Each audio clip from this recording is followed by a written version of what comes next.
Isso te deixa nostálgico? Olha, não é da minha época, mas é bem legal. Nossa, como é que ele anda com essa coisa? Ellie, guarda isso daí, porque as páginas grudam. Voltamos ao jogo.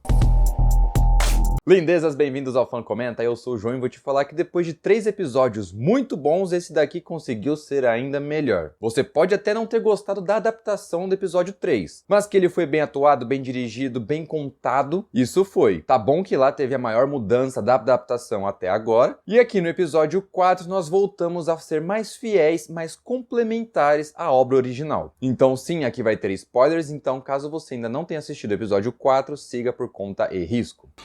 Tá bom. Agora que a gente volta a acompanhar a jornada de Joey e Ellie, o episódio traz muito mais do que referências e diálogos iguais aos games. Ele vai trazer complementação da história, ou seja, fatos, acontecimentos e até mesmo personagens que provavelmente existiram no universo The Last of Us, inclusive no universo do game, porém a edição, a forma de contar a história, a narrativa lá na obra original foi cortada justamente para deixar tudo mais dinâmico. Acredito que o maior exemplo disso é a líder dessas pessoas, é assim que o Joel chama. Ou seja, aqui a história, o episódio, a série veio trazer uma contextualização maior para eles. Enquanto que lá no game são apenas capangas, vilões, inimigos, sem muita profundidade, apenas pessoas com quem a gente tem que lidar. Aqui agora eles vão ter um background, vão ter uma história a ser contada, principalmente em relação ali à busca de vingança. Ou seja, agora até mesmo alguns dos inimigos terão personalidade. E eu confesso para vocês que essa pegada de colocar uma mulher como vilã atrás de alguém que parece ser um parente dela, ali o Sam, o Henry e o Sam, eu não entendi muito bem a dinâmica entre os dois, qual que é a relação entre eles. Porém, todo esse contexto me fez pensar muito na Abby lá do jogo 2. Pode ser que eu esteja viajando muito nas ideias, porém que eu achei bastante semelhante à história em relação à personagem, isto eu achei. Porém, gostei muito deles trazerem essa nova perspectiva em relação aos vilões. Principalmente porque agora a gente consegue entender um pouquinho melhor quando o Joel disse lá na obra original que ele já fez parte dos dois lados, tanto da galera que cria a emboscada, quanto da galera que é emboscado. E conhecer um pouco mais sobre os personagens, entender um pouco melhor sobre eles, é basicamente o foco de todo o episódio, e aqui não foi diferente. Afinal de contas, agora a gente vê uma espécie de amadurecimento, uma espécie de evolução, não só em relação aos personagens, como também em relação à dinâmica entre eles, ao relacionamento entre eles. Se antes a Ellie individualmente usava só uma faquinha, agora ela deu um upgrade, subiu de nível e foi para a arma de fogo. Se antes o relacionamento dos dois, o Joe era fechado, carrancudo, a ranzinza, sem brechas para uma possível amizade, era simplesmente uma questão de eu mando e você obedece, no final desse episódio aqui, a risada dele deu aí a entender que essas brechas estão sendo quebradas. Não é à toa que muitos memes por aí chegam dizendo que, nossa, faz a pessoa rir até esquecer que você é feio, faz a pessoa rir até você esquecer a sua altura, faz a pessoa rir até não sei o que. Ou seja, a risada é sim uma porta de entrada para a intimidade. Não só isso, confiança, proximidade, zelo, carinho. E é justamente isso que Joel começa a demonstrar para com a Ellie. Tanto que, depois de tantas piadinhas e trocadilhos que ela foi contando pra ele, até mesmo o Joel começa a fazer alguns, olha só.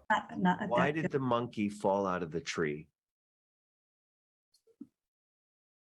Because it was dead. E além das falas, temos aqui de novo as partes das cenas. Vemos uma das cenas mais legais do jogo representadas aqui de novo, que é justamente a da emboscada, e ali a perseguição, o escape dessa galera. Eu confesso que eu esperava um pouquinho mais dessa cena do mercadinho abandonado, ali onde eles invadem com um carro, porque foi uma das primeiras imagens promocionais, umas imagens de bastidores a ser divulgadas, então eu achei que ali teria um pouco mais de desenvolvimento, um pouco mais de tempo de tela, um pouco mais de combate. Salvo engano, Joe enfrenta 2 ou 3 inimigos, e eu achei que teria um pouco mais de violência, até mesmo com o uso ali não só da arma de fogo, mas também de algum outro bastão, algum tijolo. Eu tô esperando o tijolo e a garrafa aparecer, que até agora nada. Mas a cena foi bastante interessante, principalmente ali pelo momento em que a Ellie puxa o gatilho. E como eu comentei no episódio anterior, no momento em que ela matou aquele infectado preso lá naquela parte subterrânea ali, eu comentei que parecia não ter sido a primeira vez da garota. E aqui ela chega e confirma pra gente. Só que da forma como ela falou e a forma como ela agiu, ainda ficando emocionada, ainda chorando, E principalmente estando relutante em contar sobre isso, em contar como foi a primeira morte dela, a primeira pessoa em quem ela atirou, eu acredito que ela está fazendo uma referência à DLC Left Behind, a DLC Deixado para Trás, que conta a história de como ela foi mordida e também mostra ali da paixonite dela pela amiga dela, que eu esqueci o nome, tá aparecendo aqui na tela. Eu não me lembro lá no jogo se a Ellie chegou a atirar na garota antes dela se transformar ou depois. Confesso pra vocês. Mas lá no episódio 7 nós teremos essa resposta. Não sei vocês, mas eu gostei de como esses novos vilões estão organizados. Eles têm pessoal, têm número e têm bastante recursos, não só em relação a equipamento bélico pessoal, armaduras, armas de grosso calibre, equipamento para fazer arrombamento de porta, como também mobilidade, aqueles caminhões, aqueles praticamente tanques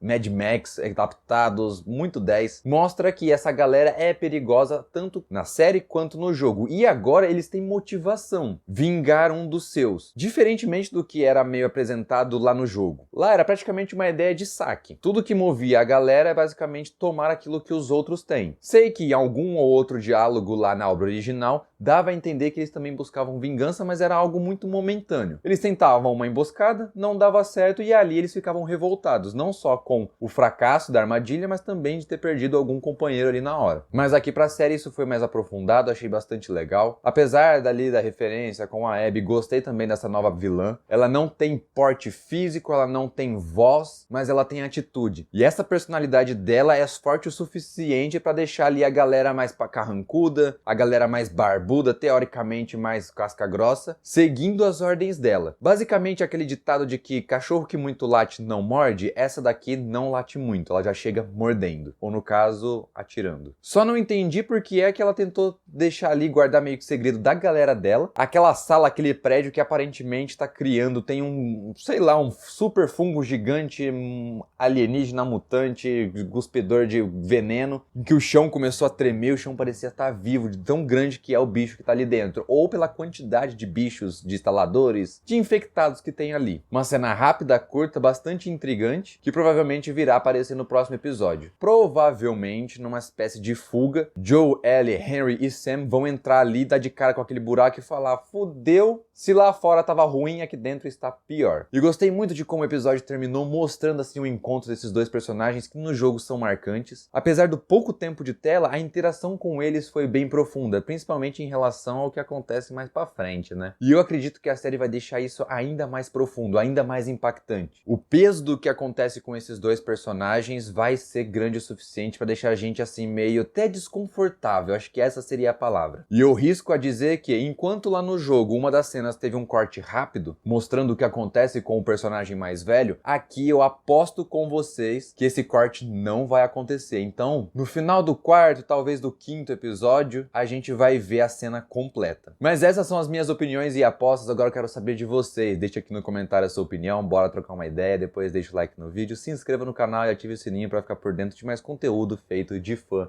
para fã. Valeu pela atenção e até o próximo vídeo. Tchau!